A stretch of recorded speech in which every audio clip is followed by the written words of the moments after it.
une frappe de forain dans la gueule, 0 tir cadré, et surtout l'approche du Francis Olmico ce dimanche. Pas de doute, vous écoutez bien le 61e épisode de Brest On Air.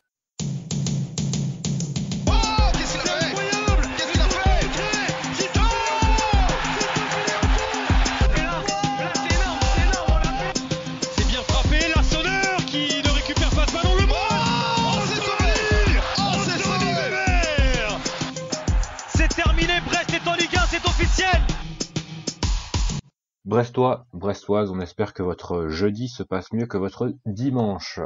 Bienvenue pour ce 61e épisode de Brest On Air où je suis accompagné comme d'habitude de Yann. Yann, mon cher Yann, comment vas-tu ? Ça peut aller, je me réjouis en me disant que ce serait probablement le dernier podcast sans François, qu'on embrasse en passant. Exactement, Franche qui n'est toujours pas revenu mais qui ne saurait tarder, puisqu'il va donc passer quelques concours scolaires, je dirais, quelques épreuves scolaires, et ce sera donc terminé normalement en fin de semaine, pour un retour dans le podcast normalement la semaine prochaine pour débriefer, on l'espère, la victoire de Brest contre Metz. Mais pour l'instant pas de victoire de Brest contre Metz, mais plutôt une défaite de Brest à Reims, une défaite, comment on peut qualifier, on va dire que on enregistre ce podcast le lundi plutôt que le mardi pour passer rapidement à autre chose. Voilà, on en est là. On en est là dans l'amertume, on va dire, de ce match qui n'a finalement pas vraiment eu lieu, en tout cas de mon point de vue. Je pense que parler d'un non-match se justifie largement, et plus que lors des matchs face à Nîmes ou Strasbourg, parce que là, ça a été un non-match de Reims également. Ouais, c'était vraiment pas un beau match de foot en règle générale. Oui, c'est ça. Mise en valeur par ce but, mais on va en parler un peu plus longuement dans quelques secondes. Il y aura quelques news rapidos, hein, parce qu'il n'y a pas grand chose non plus à ce niveau-là. Et enfin, un peu de Metz, hein, avec Valentin de la Grenat Factory du podcast Engrenage, hein, si je dis pas de bêtises, mon cher Yann. C'est ça, qu'on avait déjà eu il y a même pas un mois. Depuis, les tendances se sont inversées. Hein. Tout à fait, et on en parlera rapidement en fin de podcast. Mais tout de suite, revenons sur ce Reims-Brest. Ouais, c'est nul. C'est pas bien. J'ai bien aimé rien en fait. Ce tragique Reims-Brest, hein, finalement, c'était vraiment une bouillie de football. J'ai trouvé qu'on avait quand même plutôt pas mal commencé, hein, de manière générale. Je trouvais qu'on avait plutôt le match en main. Et puis, ce qui ne devait pas arriver arriva, avec ce but venu un peu d'ailleurs, un peu surréaliste, qui n'arrivera plus jamais peut-être dans l'histoire du Stade de Reims. C'était un coup du sort. C'est dur, et ensuite Brest n'a pas réussi à inverser la tendance et s'incline finalement assez logiquement, hein. Je pense que le match nul aurait été plus logique, hein, mais bon, une fois que Reims avait marqué, Reims était dans son élément et a réussi à faire le dos rond face à une équipe brestoise, finalement un peu comme l'année dernière dans ce même match, qui n'a pas réussi à accélérer et à créer des équilibres.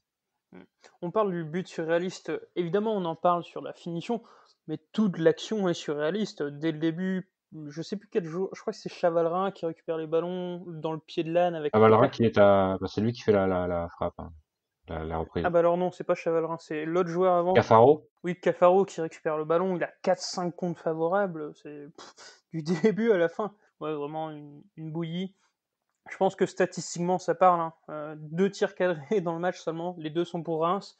Il y a le but, hein, donc j'ai du mal à compter ça pour un tir cadré, puisque la frappe de Chavalrin, elle partait en corner, 6 mètres, enfin en 6 mètres ou touche, un des deux. Et l'autre, je me souviens même plus de l'autre frappe cadrée. Enfin, vraie bouillie. Une frappe de Cafaro, visiblement, à la 65e minute, mais voilà, pareillement, je m'en souviens pas des masses non plus.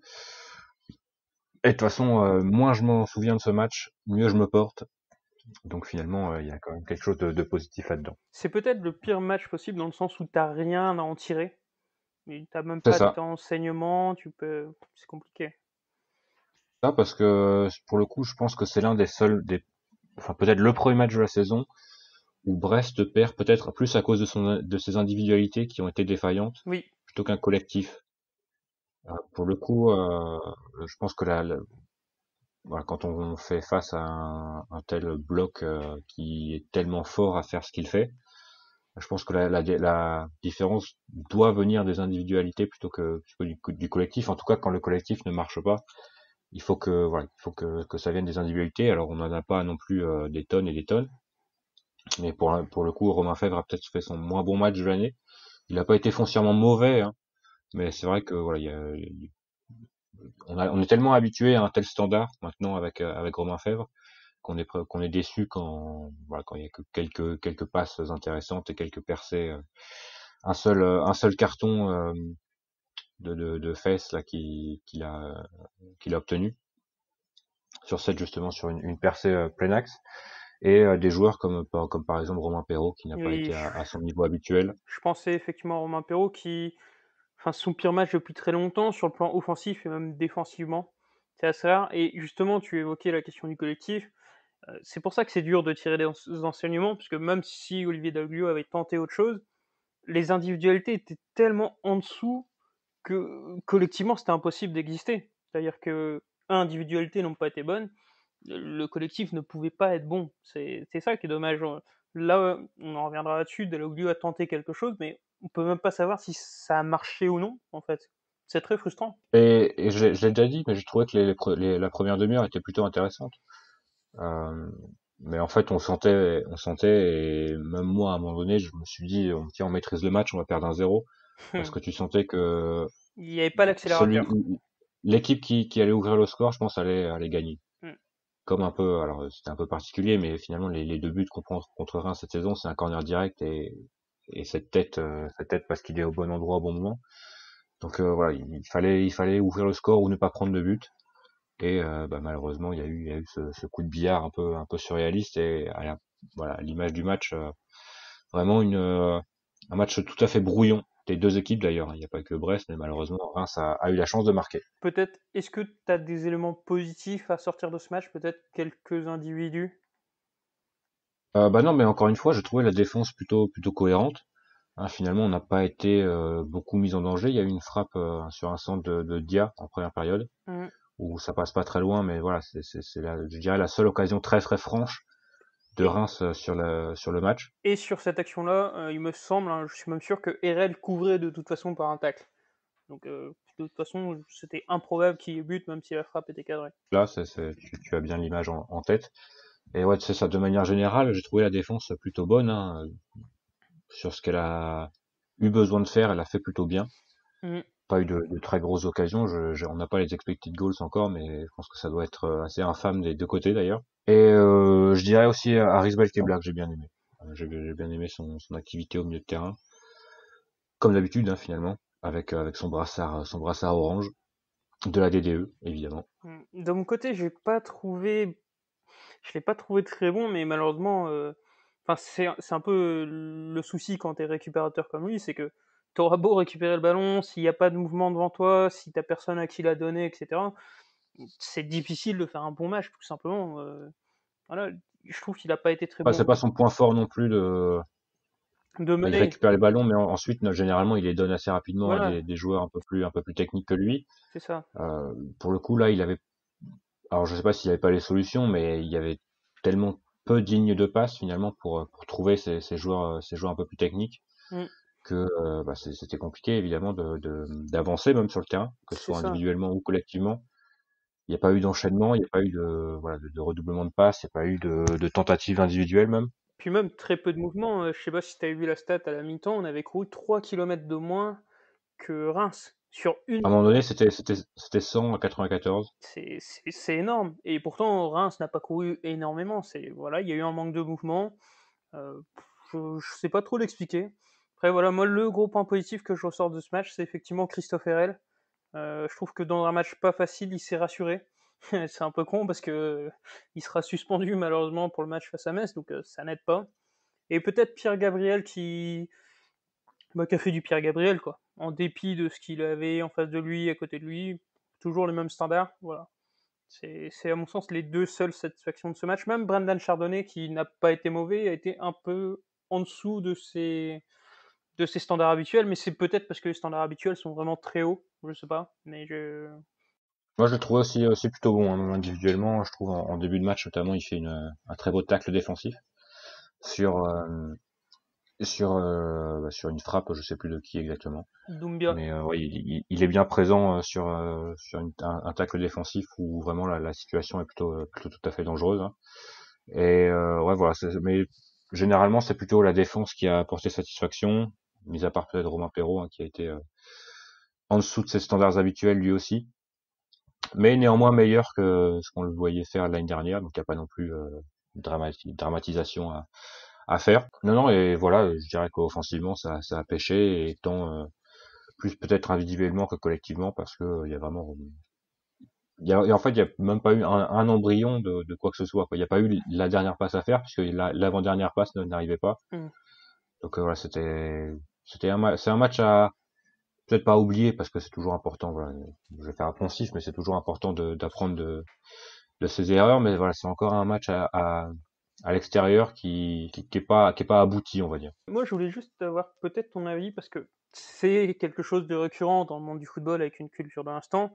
Voilà, Brest le schéma a légèrement changé, parce que même dans les faits, c'était pas si flagrant que ça. Et tout de suite, après le match, on a vu certains supporters s'écrier, bah voilà, c'est de la faute de Daolio, il a encore tout raté, ses changements étaient pas bons, etc. Moi, j'aimerais bien avoir ton avis dessus, parce que je dois avouer que je suis en total désaccord avec ça, pour le coup, alors que je suis pas le dernier à critiquer l'entraîneur quand il fait des conneries, mais là, Ah non, moi je suis pas d'accord non plus, et je suis plutôt satisfait d'ailleurs de ce qu'il a pu dire après le match. Je trouve que son degré d'exigence monte encore d'un cran, et qu'il voilà, il voulait pas se cacher derrière la malchance de ce but pour expliquer la mauvaise performance brestoise. Et ça, je trouve que c'est l'attitude d'un club qui veut grandir. La régularité des performances doit aussi s'améliorer, et c'est peut-être là, à l'extérieur, que le principal problème se trouve. C'est vraiment la régularité. Il y a quelques bons matchs, mais d'une manière générale, c'est toujours en montagne russe, alors qu'à domicile, on sait ce qu'on sait faire, et c'est rageant finalement de ne pas pouvoir le reproduire à l'extérieur. Et sur ce que tu disais, sur peut-être le match en lui-même, on va dire, de Dalloglio, je sais pas si un autre entraîneur a pu faire mieux finalement. non, je suis totalement d'accord. Si les joueurs ne sont pas finalement au rendez-vous, je sais pas non plus ce que l'entraîneur peut réaliser. Il n'a pas fait rentrer le Doiron. Heureusement pour lui, je pense. Sinon, ça aurait été la dramaticada sur les réseaux sociaux. Non, mais j'ai rien à lui reprocher sur ses changements. Il a fait rentrer les deux seuls joueurs offensifs, excepté le Doron. Il a fait, et ça c'est peut-être un progrès sur les dernières semaines, son premier changement très vite. Cardona rentre un peu avant la 60e. Le fait de mettre Cardona sur le banc, moi, ça me semblait une bonne idée, hein. J'avais milité pour sur le dernier podcast. Voilà, il est rentré. Bon, il a encore été absolument infâme sur ce match, mais enfin, l'entraîneur n'a pas de prise là-dessus. Pareil, Charbonnier qui rentre à la place d'un Mounier qui était cramé et qui n'arrivait à rien. C'était un choix qui me semblait logique. Voilà, Charbonnier n'a pas réussi non plus. Et le dernier, bah, c'est peut-être Jean Lucas. J'aurais peut-être voulu le voir un petit peu plus. Ouais, c'est peut-être là qu'on voit les limites de Paul Lannes finalement. Oui, ah, là, très clairement. Quand Là, quand très quand très c'est à clairement. nous de faire le jeu, quand c'est à nous d'accélérer, en fait, Paul Lannes, c'est vraiment pas son registre, et voilà, il y a pas de souci là-dessus. Alors, physiquement et athlétiquement et techniquement, il peut pas le faire. On peut pas non plus lui demander ce qu'il ne sait pas faire. C'est un bon gestionnaire, mais dès qu'il faut un peu accélérer, voilà, c'est un peu plus compliqué. Donc c'est vrai que peut-être un Jean Lucas, ça aurait été un peu plus adapté, surtout que pour le coup, l'une des choses qui me frappe chez Jean Lucas, c'est vraiment ces passes qui sont vraiment très appuyées, Hum, et qui du coup accélèrent le jeu beaucoup de assez rythme. rapidement. Oui. Et donc c'est plutôt intéressant face à un bloc finalement regroupé très très bas. Oui, et puis en fait, c'est peut-être ça que j'ai ressenti moi chez Paul Lann, contrairement à Jean Lucas, c'est que bah effectivement, il y avait un bloc très bas en face. Il y a l'impression que des fois, il savait absolument pas quoi faire du ballon. Il le touchait 5, 6 fois. Bien sûr, c'est pas de sa faute parce que, comme je l'ai dit tout à l'heure, il y a eu très peu de mouvements. Mais Jean Lucas, lui, il s'est pas posé cette question-là. Après, est-ce que Jean Lucas sera là pour remplacer Paul Lann ou être complémentaire? Ça, on verra. J'attends de voir dès ce dimanche d'ailleurs, hein. Mais voilà, pour revenir à la question originelle, moi, sur le coup, j'ai absolument rien à retirer sur ce qu'a fait Olivier Dalloglio. J'aurais fait pareil. Ça n'a pas marché, c'est malheureux, mais sur le coup, c'est pas de sa faute, quoi, tout simplement. Plus facile de le dire après Oui, voilà, c'est exactement qu'avant, ça. quoi. Enfin, Philippe Otto n'est pas un mauvais joueur, il a pas fait un mauvais match non plus, hein, il était pas... Ouh, je l'ai pas trouvé bon, mais je veux dire Non, mais il a été neutre, quoi, finalement. Il a rien fait de dramatique, rien fait de mauvais, mais rien fait de bon non plus, quoi. Mais sur les dernières sorties de Philippe Otto avec Brest, ça se justifie au final de le faire jouer. Bah, j'aimerais bien avoir ton impression là-dessus, mais c'était même pas de la déception qui était présente après le match, c'était, je sais pas, il y avait je sais pas, je m'en fous, c'était pas un je m'en foutisme non plus, mais c'est vrai que c'était assez étrange le fait que finalement il n'y avait pas de frustration parce qu'on avait l'impression de pas avoir joué. On l'a globalement vu venir de très loin, c'est-à-dire après la 50e minute où on a compris que la fin de match, ça serait... Ah oui, bah, qu'on pouvait jouer 3 heures et qu'on marquerait pas un but, quoi. C'est ça qui était un peu terrible. Et que Reims ne marquerait pas un autre non plus, sauf sur un nouveau coup du sort, mais voilà, on l'a tellement vu venir qu'au final, bon. Juste un point d'interrogation peut-être sur peut-être justement que les mauvaises performances individuelles, alors c'est pas une affirmation, c'est une supposition, mais que ça arrive avec une certaine fatigue parce qu'il y en a beaucoup qui arrivent au même moment en fait. Donc voilà, ce serait plutôt presque cohérent que les mecs soient fatigués en même temps, hein, que ce soit Mounier, que ce soit Perrault, que ce soit Fèvre. D'autant que voilà, Fèvre vit sa première saison complète en Ligue 1, finalement, faut pas l'oublier. Perrault presque aussi, hein, puisque la saison dernière s'est terminée après 20 et quelques matchs. Et Mounier a pas fait de préparation véritable avec Brest. Je pense surtout que le meilleur révélateur de l'état de fatigue des clubs, c'est les blessés. Pour l'instant, on n'en a pas un seul. Faudrait voir dans les semaines à venir, sauf Denis Bain évidemment, qui d'ailleurs, ça c'est peut-être la bonne nouvelle de l'année 2021, est proche d'un retour. On l'attend avec impatience, ne serait-ce que pour revoir où il en est. Mais voilà, tant qu'on n'a pas de blessés, je pense pas qu'on puisse considérer que la fatigue soit énorme. C'est peut-être une, je sais pas, difficulté à gérer l'intensité sur un match. Après, on verra dans les prochaines semaines, hein, s'ils Oui, sont voilà. fatigués de toute façon. Mm. Donc, c'est une supposition, c'est une hypothèse, il n'y a pas d'affirmation derrière. Mais on verra ça dans les prochaines semaines, mon cher Yann, et dès dimanche contre Metz. Peut-être le tournant. C'est vrai que si on gagne, on se met bien là. Ouais, bah surtout on s'évite de douter, quoi. Alors que si on perd, on se remet dans la tête un peu de fange, quoi, à se dire que 12 points, ça peut aller vite. Ça peut aller vite, mais pas avec les adversaires qu'on a actuellement. Donc pour l'instant, il n'y a vraiment aucune inquiétude à avoir.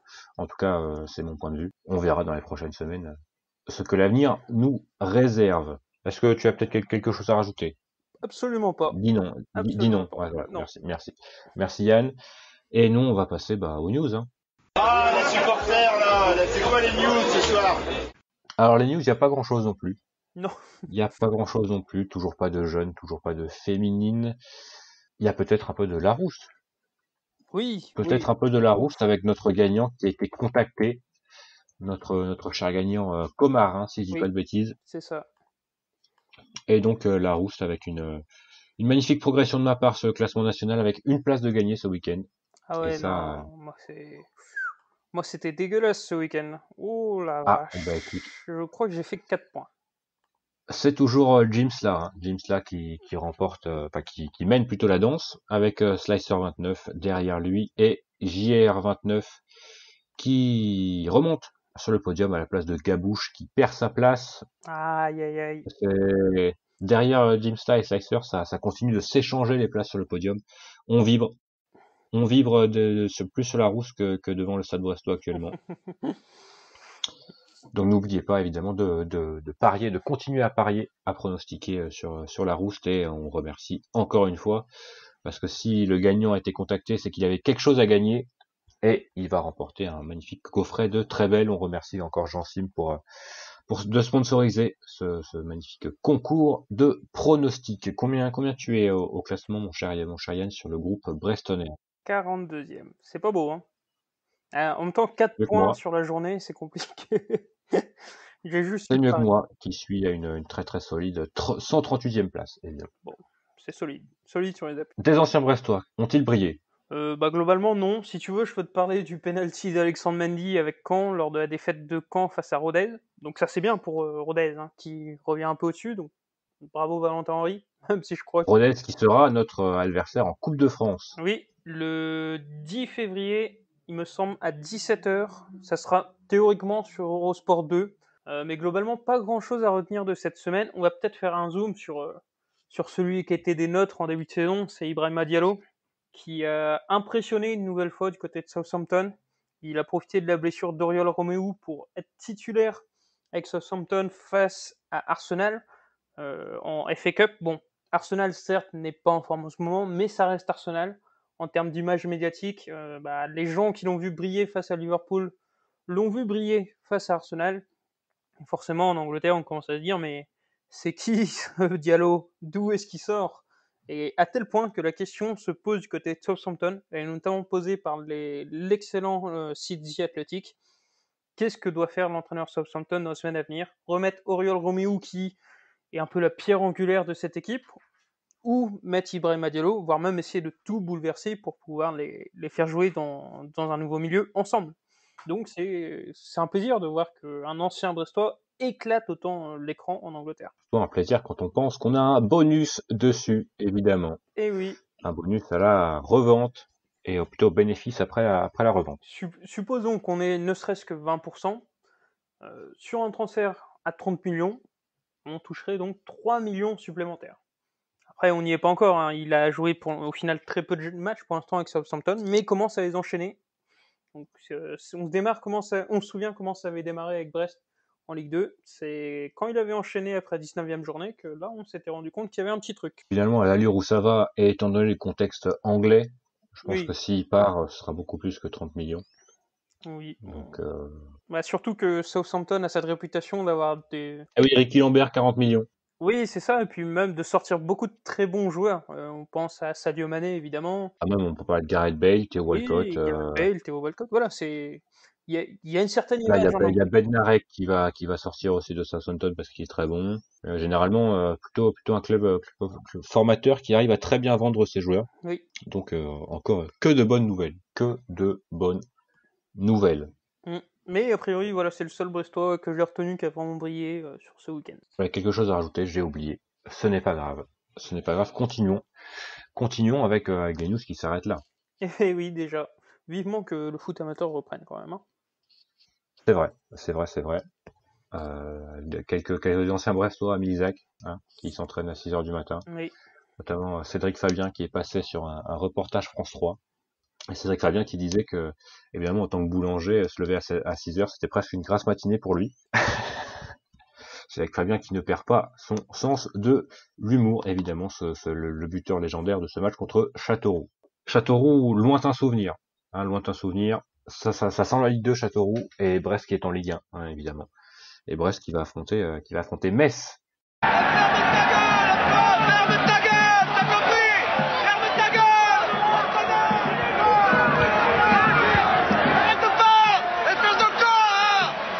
Alors mon cher Yann, tu as pu interroger Valentin du podcast Engrenage de la Grenade Factory. Oui. Je vais te laisser avec lui pendant une petite dizaine de minutes, si je dis pas de bêtises. Et ensuite, on va retrouver. Vous allez nous retrouver plutôt avec Yann pour discuter un peu de ce Brest-Metz, plutôt côté brestois. À tout de suite. Alors justement, le dernier match entre Brest et Metz, c'était il n'y a pas si longtemps que ça. C'était mine de rien le 29 novembre, donc il y a à peine 2 mois. Il y a 2 mois, on avait déjà reçu Valentin du podcast Engrenage. Aujourd'hui, on reçoit de nouveau Valentin du podcast Engrenage. Quelle surprise, quel happening. Et oui, les grandes surprises. Après, ça nous avait bien réussi au match aller, puisque Brest l'avait emporté 2-0, donc... Du coup, je vais quitter cette interview dès à présent. Merci pour ton invitation, Yann. Ça me fait très plaisir de participer. Non, reste. Surtout que les choses ont changé depuis quand même. En 2 mois, le FC Metz, c'est peut-être, on va pas dire refait une virginité, parce que Metz était déjà plutôt bon à l'époque. Il me semble que vous étiez 11e. Maintenant, le FC Metz est 8e. Comment t'expliques, toi, le fait que Metz continue, ne s'arrête pas au final? Je rappelle quand même que c'est notamment une victoire face à Lyon, une courte défaite face à Rennes. Enfin, c'est des bons résultats, globalement. C'est, je pense, l'équilibre trouvé, en fait, tout simplement. On a trouvé un système de jeu qui nous convient très bien. 5-3-2, 3-5-2, bon, on sait pas trop, ça dépend un peu. Enfin, 3-5-2 sur la phase offensive, on va dire, et 5-3-2 quand on défend. Mais on a trouvé un système dans lequel on était très très bien, en fait, tout simplement. dans lequel on peut regarder, comme on l'a dit dans notre podcast qui sort aujourd'hui, enfin, qui est sorti au moment où on parle du coup. Mais on a trouvé un système en fait qui nous permet de regarder chaque équipe vraiment droit dans les yeux. Enfin, chaque équipe, peut-être pas le Paris Saint-Germain, ça on verra bien. Mais on n'a plus peur en fait comme on l'avait avant. En fait, c'est un peu bête, hein, mais c'est vraiment.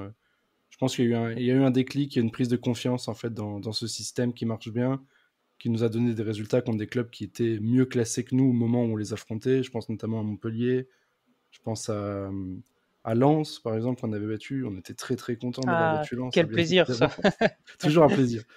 Lyon, bien évidemment. Lyon, c'est incroyable. Hein. Gagner à Lyon, enfin, nous, la dernière victoire à Lyon, c'était en 2008. C'était en Coupe de la Ligue ou un truc comme ça. Donc, bon, ça valait pas grand-chose, quoi. Mais là, on sent qu'on a un système qui est très très fort et malgré les nombreux absents, ça, on va en reparler, on arrive toujours à s'adapter en fait à l'adversaire et à annihiler en fait ses idées de jeu et à imposer entre guillemets notre style de jeu qui nous réussit plutôt pas mal.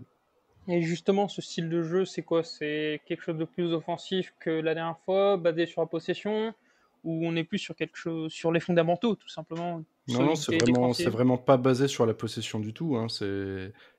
C'est basé toujours globalement sur la contre-attaque, mais avec une assise défensive qui vraiment a encore pris encore plus de confiance par rapport au match contre vous fin novembre. Mais en soi, le plan n'a pas trop changé. Hein. C'est à peu près la même chose. Mais c'est juste qu'on on l'exécute beaucoup mieux et qu'on a un Farid Boulaya qui est absolument incroyable en ce moment. Donc ça aide énormément. Mais nos matchs sont globalement, enfin, vus d'un œil extérieur, peuvent être des purges. Mais par exemple, à Lyon, on a eu enfin, pas autant d'occasions que Lyon, parce que c'est toujours difficile d'avoir autant d'occasions qu'une équipe comme ça. Mais on a eu pas mal d'occasions, le match était très ouvert. Des deux côtés, c'était un beau match de foot, quoi. Là, contre Nantes, ce week-end, bon, c'était forcément, vu l'adversaire, c'est moins, moins facile de faire un beau match de foot. Je pense que contre Brest, par exemple, là, pour le coup, ça sera encore une fois une belle opposition. Enfin, encore une fois, je parle pas du match aller, mais je parle par rapport à Lyon. Ça sera certainement un match assez ouvert où du coup, il y aura du répondant dans les deux sens, quoi. Et ce qui est d'autant plus, je vais oser le mot surprenant du côté de Metz, c'est que ça tourne très bien, alors que vous avez encore et toujours de nombreux absents. Au match aller, il vous en manquait 5-6, il me semble. Ouais. Là, sur ce match retour, vous avez toujours beaucoup de titulaires absents. Ah ouais, bah, toujours les mêmes, hein. Ibrahim Niane en attaque, liste à laquelle s'ajoutait Opa Ngate, qui était son attaquant, enfin qui était l'attaquant B, enfin B non, même pas parce qu'il jouait ailier, donc qui était la solution de repli d'Ibrahim Niane qui n'est pas là non plus. Leia Iseka qu'on a recruté en joker médical ne sera pas là non plus. Donc on a aucun, enfin le seul attaquant de pointe qu'on a c'est Ambrose techniquement. Donc c'est quand même assez catastrophique. Mais ouais, rien que sur ce poste offensif, se priver de ces trois joueurs-là, bah, même les Iseka qui pourtant fait pas, enfin qui là sur ces deux derniers matchs performe, mais on n'en attendait pas grand-chose. Mais là, on se dit, c'était bien adapté, bah là, il sera pas là, donc il va falloir faire autrement. On a toujours Wagner qui revient d'un an et demi sans jouer, donc c'est compliqué. Mais bon, bah là, il sera certainement titulaire, en toute façon, donc ça sera à lui maintenant de prouver ce qu'il peut valoir. Au milieu de terrain, on a les trois titulaires qui seront pas là. Donc Maïga, Pajot et Endoram, enfin les trois titulaires en temps normal, hein, bien évidemment, qui n'ont jamais été alignés une fois ensemble, les trois cette saison. Hein. Ça n'est jamais arrivé. Mais Maïga, peut-être de retour, parce il a contracté la Covid, donc peut-être de retour, mais normalement non, je pense pas. Donc pareil, on va jouer encore une fois avec Victorien Ngban, qui a été pas mauvais pour le coup contre Nantes, donc bon, ça va. Et sûrement Pape Matarsar, qui est un jeune de 18 ans, qui nous vient de Génération Foot, le centre de formation du FCMS au Sénégal, qui a montré de très belles choses d'ailleurs contre Nantes, donc on espère une récidive. Et en défense, on a Kiki Kouyaté qui est vraiment la plaque tournante, hein, de cette équipe. Enfin, de la défense en tout cas, qui captait vraiment tous les ballons, qui est suspendu aussi, donc pareil. Et Thomas Delaine, qui est incertain. On ne sait pas trop s'il sera là ou pas. Donc pareil, Thomas Delaney qui était monté vraiment en puissance dans ce 5-3-2, qui lui convenait parfaitement, parce qu'il y avait moins de tâches défensives, plus de tâches offensives, et il s'y trouvait vraiment là-dedans. Donc là, il va falloir faire 100 aussi. C'est toujours de l'adaptation, mais Antonetti, j'ai l'impression, a plusieurs recettes magiques qui font que pour l'instant, ça fonctionne, quoi. Et tant mieux pour nous, on va dire. Plusieurs recettes en dehors de se friter avec le premier lambda qui passe en tribune, bien sûr. Ah bah ça c'est la patte Antonetti, je veux dire tout le monde l'attend pour ça. Nous franchement, c'est un peu ce qui égaye la vie des supporters, parce qu'on est en huis clos, on fait la meilleure saison de l'histoire de l'histoire récente du club, des 20 dernières saisons clairement, quoi. Donc on peut même pas aller au stade, et donc avoir un petit peu d'Antonetti qui gueule sur les Lyonnais, sur Rudy Garcia, sur Cardinal, c'est que du bonheur, quoi, forcément. De manière très claire, c'est quoi les objectifs de Metz sur ce match? Les objectifs de Metz, je pense que c'est de gagner, hein. Je pense maintenant que tous les matchs, je pense qu'Antonetti, lui, il fait pas de concessions. C'est pas comme dans The 5 Coach qui disait c'est pas notre championnat, c'est notre championnat. Là, je pense que l'objectif, c'est de prendre les matchs un par un. C'est un peu con de dire ça, hein, mais de les prendre un par un et de les gagner, quoi. Après, on va pas dire on va à Brest pour faire match nul. Enfin, on va à Brest, on gagne. Et si on fait match nul, bah tant pis, on aurait fait match nul, quoi. Mais je pense que l'objectif, c'est de gagner. Nous, c'est ce qu'on attend, en tout cas. Bon, même si on sait que ça va être difficile avec encore 2 absents en plus. Mais je pense que l'objectif du coach, c'est quand même de gagner dans tous les cas. Et si on va plutôt sur le subjectif, toi, si tu avais un pronostic pour ce match, ça serait quoi? Je rappelle qu'au match aller, tu avais annoncé un 0-0. Oui. Non, moi j'ai annoncé dans notre propre podcast 1-1, donc je vais rester sur 1-1. Un but chacun, voilà, ça sera bien. Nous, avec les absents qu'on a, je m'attends pas forcément à plus. Brest, c'est vraiment un club qui nous réussit pas, de toute façon. C'est clairement le chat noir des dernières saisons, donc 1-1, ça sera très bien. Et même si on perd, de toute façon, on est 8e, on est quasi maintenu. Honnêtement, j'en ai plus rien à foutre. on pourrait perdre tous les matchs contre les clubs du ventre mou, que ça m'inquiéterait pas. Tant qu'on gagne les matchs contre Dijon, Nîmes et Lorient, le reste, je m'en fous maintenant. C'est bon. C'est que du bonus. Et Lens aussi, bien sûr. Et Lens, c'est vrai. Toujours Lens, quand même. Très bien. Très bien. Bon, bah, si ça te dérange pas de perdre, nous, on va prendre les 3 points, hein, si ça te dérange pas. Donc, non, mais quand même, après, si on peut quand même, tu vois, faire un partage, quoi, 3 et 3 à la rigueur, tu vois, vous avez pris 3 à l'aller, on prend 3 au retour. Comme ça, les choses sont bien établies, quoi. C'est ce qu'on avait fait, je crois, la saison de Ligue 2 où on monte. Ah non, je crois qu'on avait tout gagné. Non, ouais. Vous aviez pris 1-0, 1-0. Ouais. Mais le match retour ne comptait pas, hein. La moitié de l'équipe. Non, le match retour, c'était tout le monde. Même les joueurs étaient bourrés, je crois. Oui, donc ça compte pas. J'ai l'image de vos joueurs là. Comment il s'appelait, Quentin Bernard, je crois, qui faisait des snaps. C'est ça, oui. Non ouais. Oui, c'est ça. Qui faisait des snaps complètement loufoques avant le match. C'est n'importe quoi. Les mecs, ils sont venus en touristes complets, quoi. Ça faisait des barbecues sur le terrain, je suis sûr, la veille, au niveau de la reconnaissance, quoi. Bah, sur ce bon souvenir, en tout cas, on va te remercier de nous avoir donné un peu de ton temps.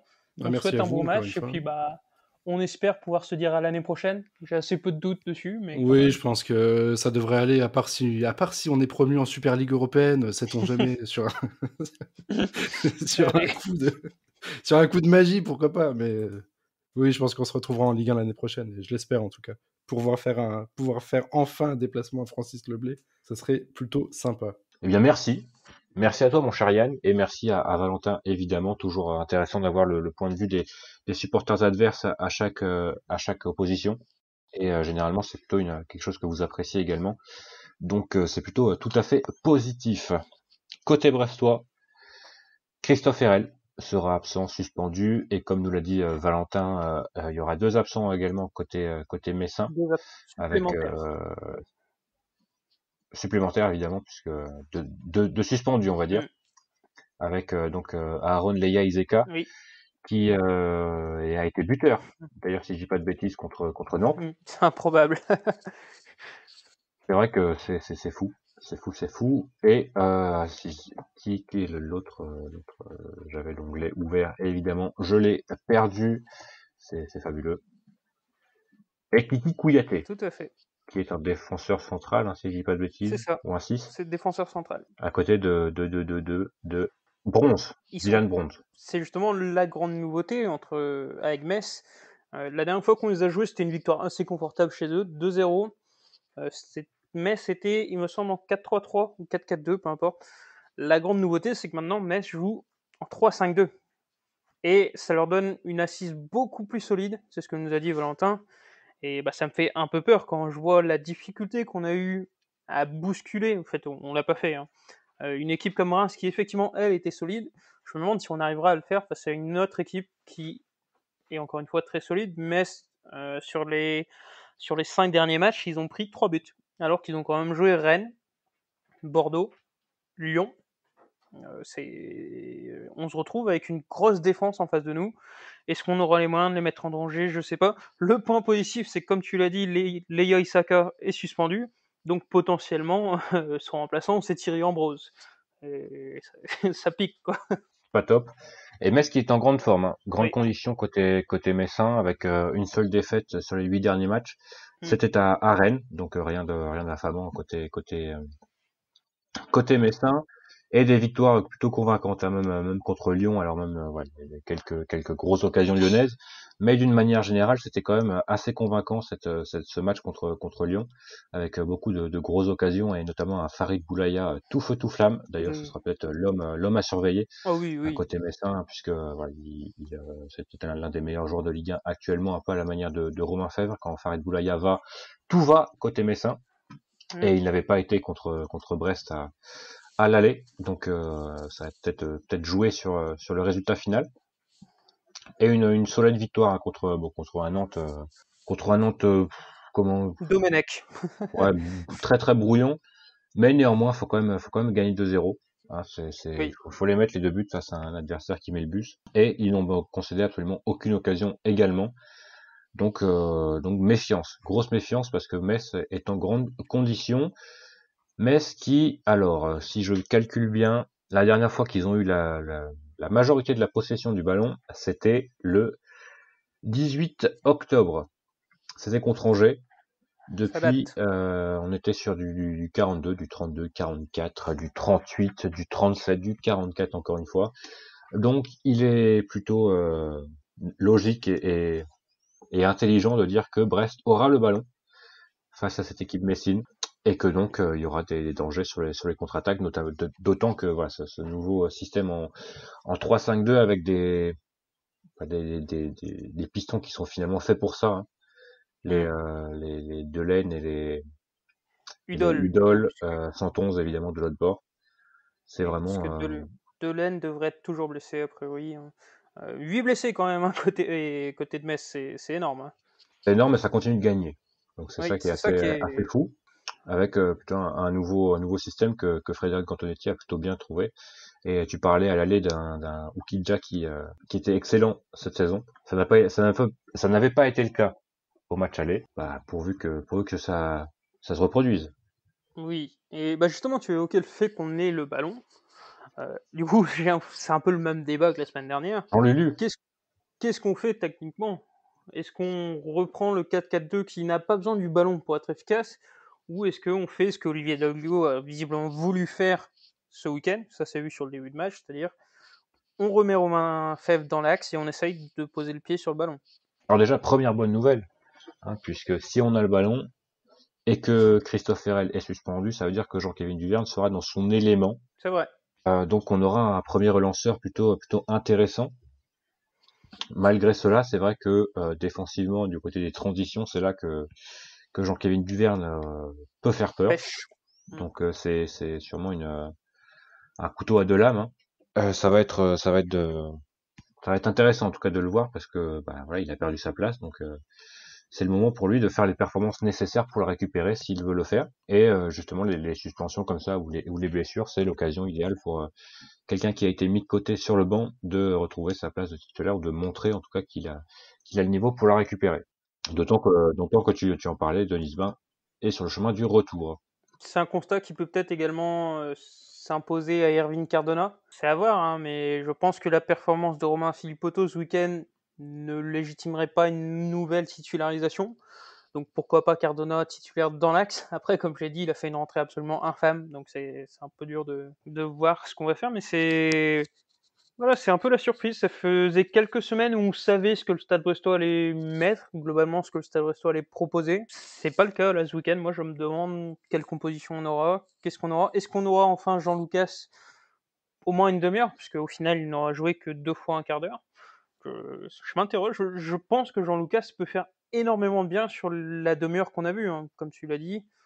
Il y a une vision de jeu qui peut faire énormément de bien. Donc moi, allez. J'espère ne pas avoir le répété trop souvent, mais j'attends de le voir titulaire.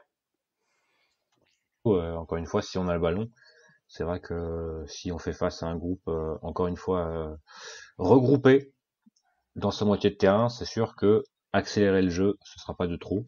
Maintenant, c'est vrai qu'on a maintenant plus de certitude à domicile, hein, qu'on a à l'extérieur. Donc là, on n'a pas trop d'inquiétude sur le fait qu'on se crée des occasions ou pas, même si voilà, ça arrive aussi de se trouver totalement, notamment contre Strasbourg. Strasbourg qui était, il faut le souligner, dans la même disposition tactique que Metz. C'est ça, et finalement c'est un peu le même style d'équipe. Hein. Oui, c'est peut-être le côté inquiétant. Côté positif, parce qu'on va essayer d'être positif, c'est que globalement Brest n'a jamais enchaîné 2 très mauvaises performances à la suite cette saison. C'est vrai, et c'est quelque chose que j'avais noté. C'était après quel match? C'était après Strasbourg. Enfin, c'était après encore. Mais c'est vrai que généralement après c'est peut-être dans le bilan d'ailleurs.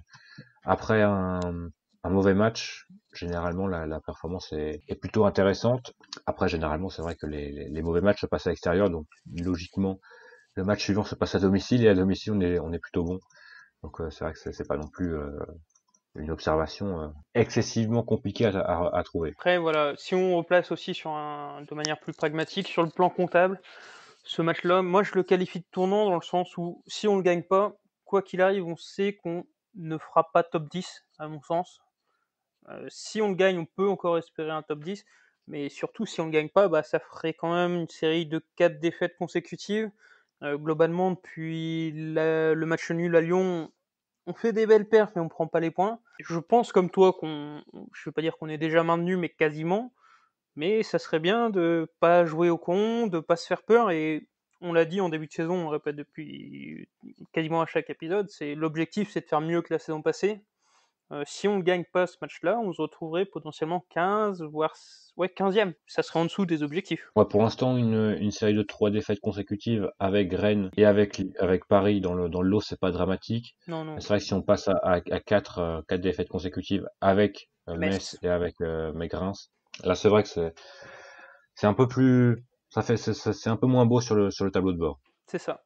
Malheureusement, Fanch n'est pas là pour nous dire que attention, les adversaires se rapprochent, etc. Mais non, il va nous dire on va descendre. oui. Il aurait dit on va descendre. Oui, c'est vrai. C'est vrai. Donc heureusement qu'il n'est pas là pour dire ça, parce que c'est pas non plus, c'est pas du tout le discours qu'on tient ici, mais voilà, on continue de regarder ce que font les autres derrière. Voilà, d'un œil, peut-être bientôt de mais deux. Mais pas parce qu'on est Brest en fait, pas parce que finalement, voilà, tu t'appelles Montpellier, t'es à notre place, tu flippes pas. Mais finalement, voilà, t'es Brest, donc finalement t'es un peu conditionné à regarder ce qui se passe derrière toi quand t'es en Ligue 1. Peut-être un point qui nous avait particulièrement réussi sur le match aller, d'ailleurs je crois qu'on marque comme ça, hein, le premier but, c'est les coups de pied arrêtés. Oui. C'est peut-être le seul élément où je nous ai trouvé assez bon contre Reims. Cardona, très beau but effectivement contre Metz sur corner. Est-ce qu'il serait peut-être pas temps d'en faire une véritable arme? C'est-à-dire ça nous a beaucoup desservi sur le début de saison.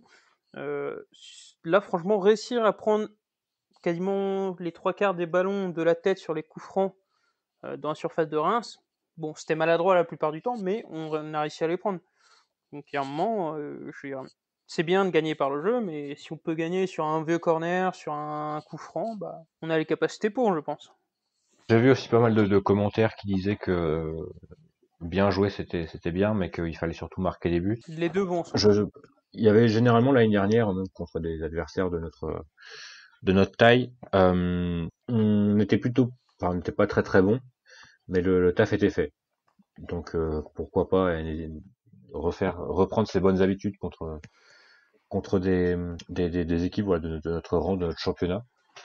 D'ailleurs qui sont à peu près au même niveau de développement, je dirais, au niveau du club en général et au niveau du projet, on va dire, avec Metz qui continue de progresser, avec quelques joueurs qui ont une valeur marchande qui est plutôt forte, hein. Boulaya, je pense que Braun aussi, s'il venait à partir, ce serait un peu plus de 10 millions d'euros.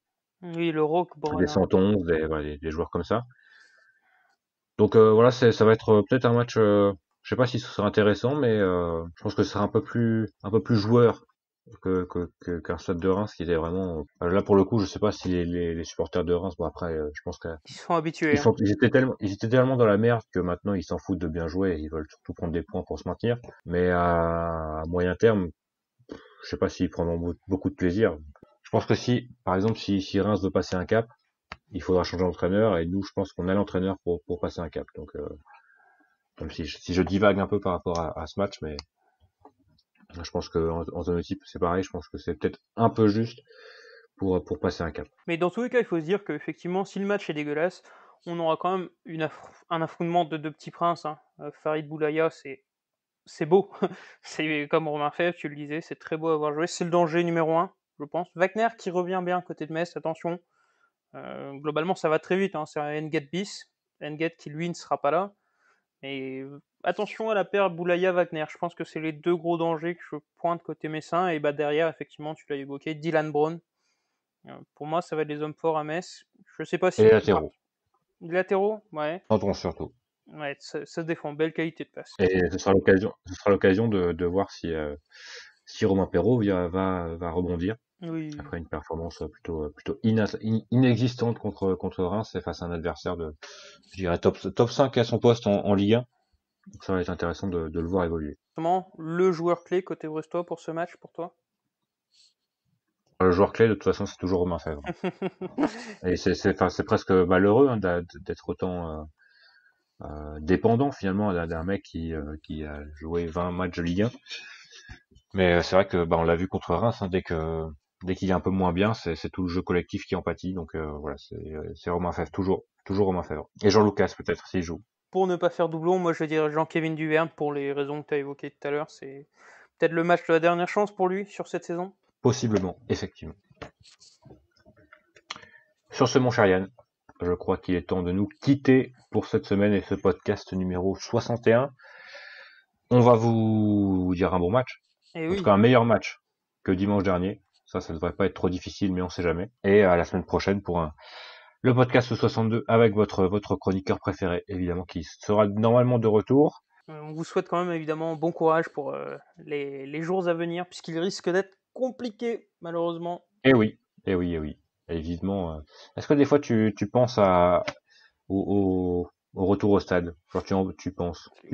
Je suis souvent triste à l'idée de me dire que je ne verrai jamais Romain Fèvre dans le stade. J'avais jamais pensé ça comme ça. C'est vrai que moi des fois je pense à mon retour au stade et j'ai des frissons. Tu vois. Même rien que le fait de regarder les matchs avec des spectateurs, avec du bruit autour, du bruit pas évidemment du bruit pas enregistré quoi. Parce que voilà, c'est un peu ridicule, mais ça frissonne les poils qui s'hérissent. Hein. Donc vivement. On espère qu'ils seront tout de même hérissés ce week-end. Sur ce, moi je vous dis allez Brest et Kenavo. Allez Brest, salut. Allons sur le quai Guédon, devant le petit pont, chanter la chanson. Le branle-bas de la croisière et dans la blanche baleinière. Jean-Boué, notre brigadier, son bonnet caplé, un peu sur le côté, me rappelle mon bâtiment, c'était le bon temps, celui de mes 20 ans.